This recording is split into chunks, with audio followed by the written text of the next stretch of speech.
what we know about the Bible might actually be wrong.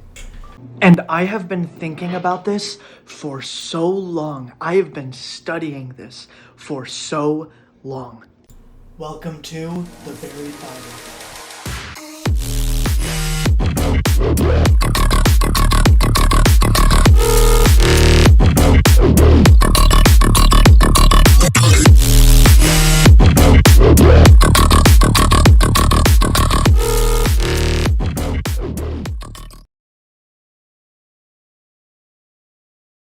Welcome to the Bible Bash section! Oh, you think angels are friendly?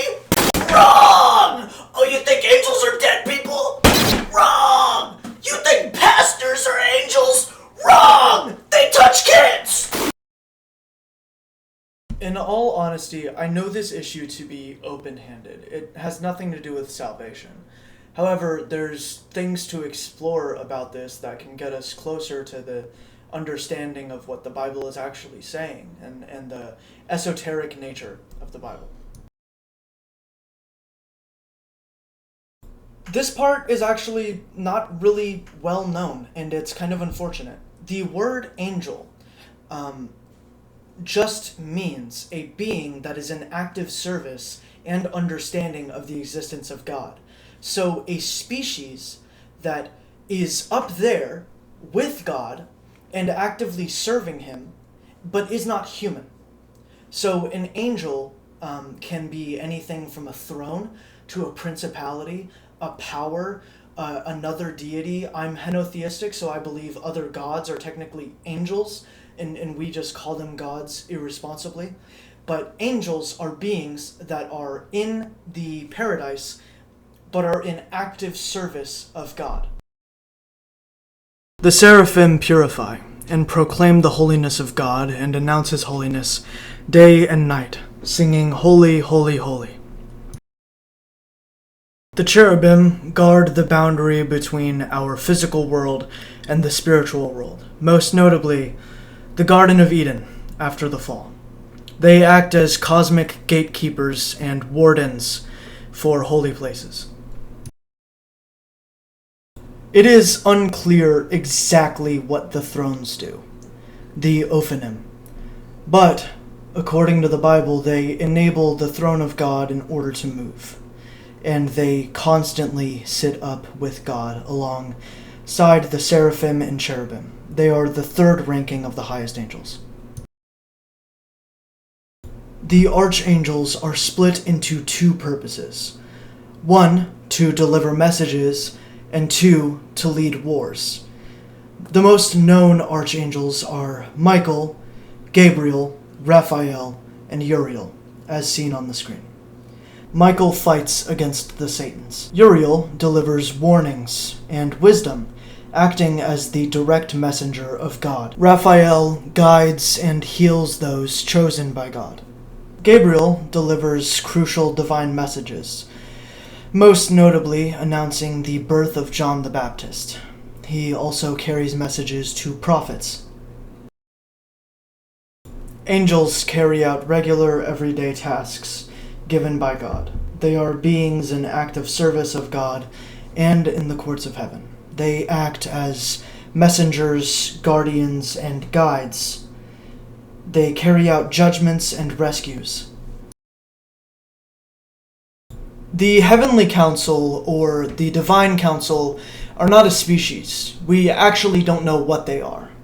We know that they are divine beings comprised together, and that it is some form of gathering where God and the Divine Councils make their decisions, but the true nature of them is yet to be known. My suspicion is that they oversee earthly matters, especially when dealing with the Satans, and that these beings will be the ones to blow the trumpets whenever the time is ready. These are the least talked about beings. Angels that have fallen for an unknown reason.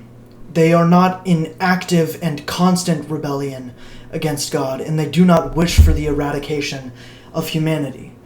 They were not fallen during the Watchers. They did not fall during the Great Separation, with the rebellion of the Divine Council, and they are not satanic beings. We don't know the nature of these beings, but we do know that Revelation, where Abaddon is labeled, specifically supports this idea. The imprisoned are beings that are fallen angels, but they are not non-satanic, but they also are not satanic. They are beings that found humans to be so beautiful and so interesting that they either fell in love with humans through sexual acts, or they taught humans things that they were not supposed to know. These beings, also known as the Watchers or the Imprisoned, are chained up in the abyss, guarded by the King of the Abyss. Rebellious Elohim, also known as false gods, are beings that accepted worship. They are gods, Elohim, by nature, which means that they sat within the divine courts. They are not angels, and they are not demons. They were assigned to the nations by God after the fall of Babel, but they betrayed their commission. They are not idols, as they are living beings. They are false gods who accept worship and are not deserving of it. They are beings with actual power. They are not chained, and they are not currently walking amongst us. They are within a spiritual realm. Imagine the territorial spirits, or the pagan gods, or the gods of Egypt. These are examples of gods that are accepted in the Bible, but are dangerous to worship and unworthy of worship, as they are false gods. As I like to call them, the Satans, or the satanic angels, as the word Satan simply means opposer, or the adversary. There is one adversary, Satan himself, also known as Hallel or Samael. Many just call him Satan or the devil. According to the Bible, 1/3 of all stars were swept out of the sky. Stars are considered angels or angelic beings. Satanic angels want nothing more than the eradication and the destruction of humanity. These are the most dangerous, the most volatile, and the worst beings ever. They hate worship. They hate that we were made in God's image. Satan is the leader of this army. Every single being that is a satanic fallen angel is here on earth, or behind our dimension. Though we cannot see them, they are here. Demons, as opposed to what is commonly believed, are not actually angels. They are the disembodied spirits of the Nephilim that were killed in the flood of Noah. The flood that happened in the eastern region, the specific place, killed every Nephilim in that area and caused Nephilim to turn into demons. Nephilim are half human, half angels, giants created by the Watchers who bred with humans. The beast and the false prophet are humans that are empowered by Satan during the final battle between all celestial beings that are opposed against God versus God and his angels. The reason today that we are focusing on non-satanic fallen angels is because there is so much unclear about them. We know that satanic fallen angels want the destruction of humanity. We know that the Watchers wanted to breed with humans and impart knowledge on them. What we don't know is what non-satanic fallen angels want. What happens to them after the satanic and the abyss closes? The Bible says that fallen angels are chained in the abyss. And that, from what we understand, is actually talking about the Watchers. Non-satanic fallen angels currently are here on... satanic fallen angels currently are here on Earth. What I suspect is that Apollyon, Abaddon, is actually a fallen angel. He's not an angel. He's called the King of the Abyss, the Angel of the Abyss, but he's never called an angel of God. The word angel has time and time again been a blanket term. Satan is called an angel. The Legion are called angels or demons. No, the Legion are demons, sorry. They're Nephilim spirits. Where demons are, fallen angels are, satanic fallen angels are, they are referred to as angels. So why would Abaddon be any different? Let's be clear about something. Angels are not robots. Time and time again, from Michael to Satan, we have seen that angels have their own free will. Demons have their own free will. Fallen angels have their own free will. None of them are different between the other. They have as equal free will as humans. The only difference is that they are in knowledge of the existence of God. So what my theory is that some angels have decided to act out of accordance with God, but not directly against him, and have decided to begin fighting a spiritual battle against these satanic fallen angels. According to the events of Revelation, the beast and his angels, along with Satan, are tossed into the abyss to be destroyed, essentially.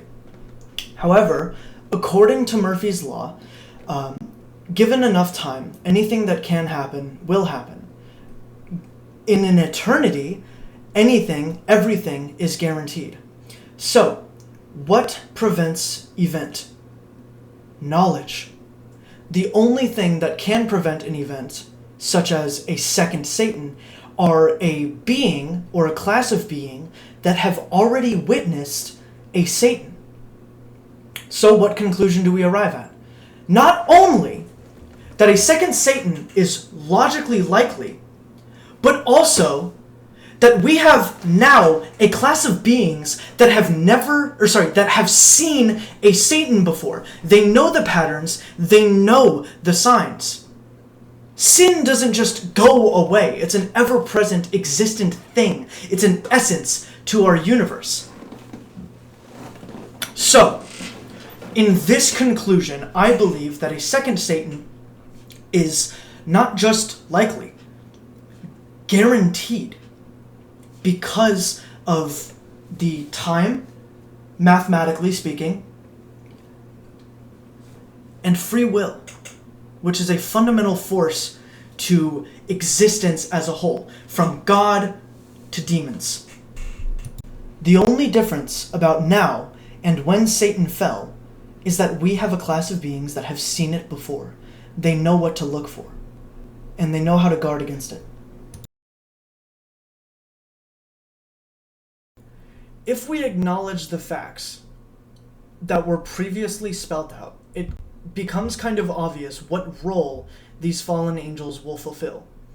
Fallen angels will act as guardians for the outer layers of the conceptual possibility for another rebellion,